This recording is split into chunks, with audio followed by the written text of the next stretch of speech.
உயிர்த்தெழுந்த இயேசு கிறிஸ்துவின் வல்லமை ஊழியங்கள் வழங்கும் வசனப் பெட்டகம். இயேசுவே கர்த்தர். இயேசுவையே தேவன் ஆண்டவரும் கிறிஸ்துவுமாக்கினார். இயேசுவே ராஜாதி ராஜா, கர்த்தாதி கர்த்தா. கிறிஸ்துவே மரித்தோர் மேலும் ஜீவனுள்ளோர் மேலும் ஆண்டவர்.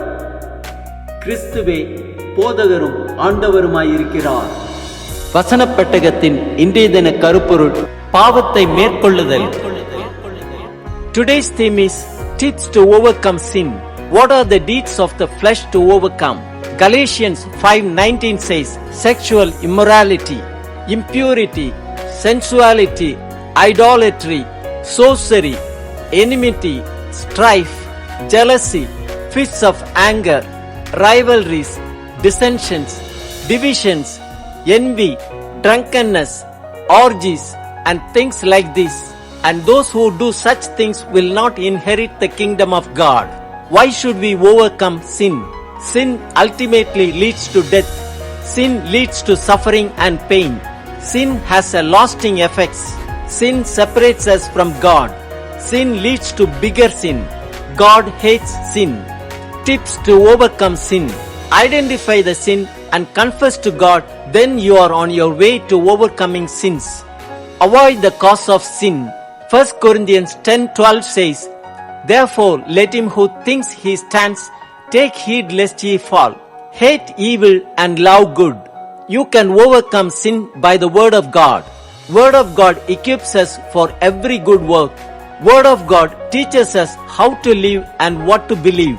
Word of God reveals to us when we have chosen wrong paths, helps us get back on the right path, and it helps us to stay on that path. The word of God is living and powerful, able to penetrate to our hearts, to root out and overcome the deepest sin of heart and attitude. All scripture is God-breathed and useful for teaching, rebuking, correcting, and training in righteousness. Psalm 119:9 says, how can a young person stay on the path of purity?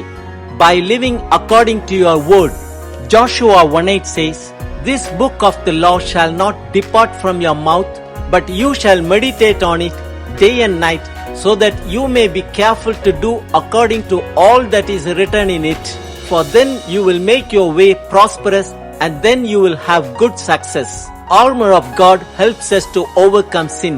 Belt of truth, breastplate of righteousness, readiness that comes from the gospel of peace, shield of faith, helmet of salvation, sword of the Spirit, which is the word of God. You can overcome sin by prayer. Matthew 26:41 says, watch and pray so that you will not fall into temptation.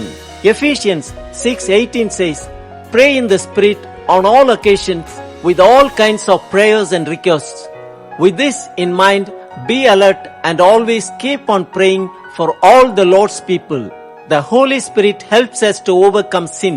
1 John 3:9 says, no one who is born of God will continue to sin, because God's seed remains in them.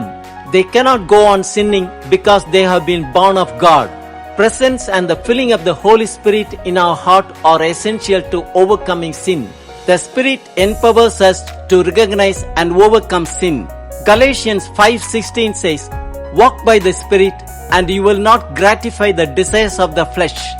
Ephesians 4:22-24 says, you were taught with regard to your former way of life to put off your old self, which is being corrupted by its deceitful desires, to be made new in the attitude of your minds.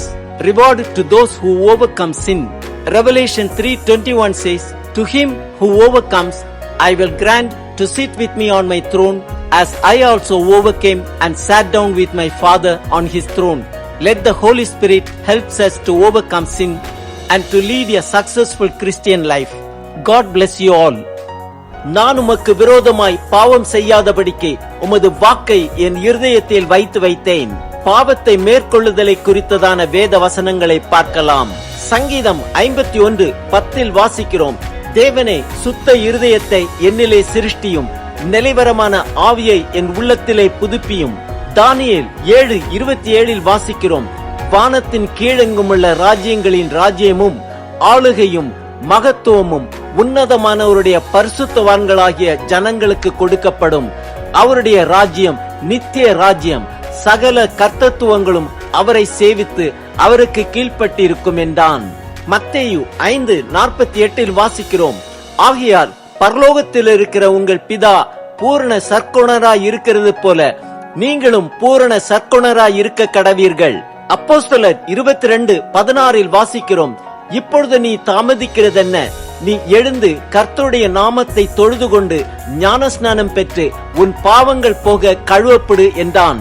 அப்போஸ்தலர் 2:21 வாசிக்கிறோம், அப்பொழுது கர்த்தருடைய நாமத்தை தொழுது கொள்கிறவனெவனோ அவன் ரட்சிக்கப்படுவான் என்று தேவன் உரைத்திருக்கிறார்.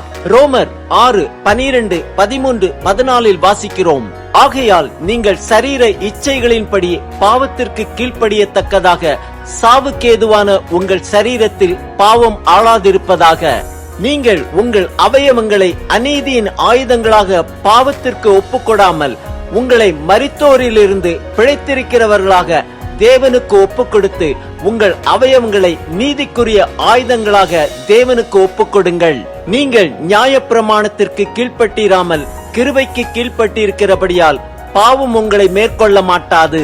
ரோமர் 8:12, 13 வாசிக்கிறோம், ஆகையால் சகோதரரே, மாம்சத்தின்படி பிழைப்பதற்கு நாம் மாம்சத்துக்கு கடனாளிகள் அல்ல. மாம்சத்தின்படி பிழைத்தால் சாவீர்கள், ஆவியினாலே சரீரத்தின் செய்கைகளை அழித்தால் பிழைப்பீர்கள். 1 கொரிந்தியர் 10:12, 13 வாசிக்கிறோம், இப்படி இருக்க தன்னை நிற்கிறவன் என்று எண்ணுகிறவன் விழாதபடிக்கு எச்சரிக்கையாய் இருக்க கடவன். மனுஷருக்கு நேரிடுகிற சோதனையே அல்லாமல் வேறே சோதனை உங்களுக்கு நேரிடுவதில்லை. தேவன் உண்மையுள்ளவராய் இருக்கிறார்.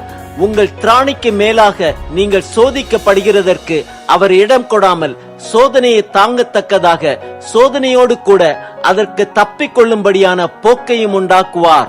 1 கொரிந்தியர் 15:33, 34 வாசிக்கிறோம், மோசம் போகாதிருங்கள், ஆகாத சம்பாஷணைகள் நல்லொழுக்கங்களை கெடுக்கும். நீங்கள் பாவம் செய்யாமல் நீதி கேட்க விழித்துக் கொண்டு தெளிந்தவர்களாயிருங்கள்.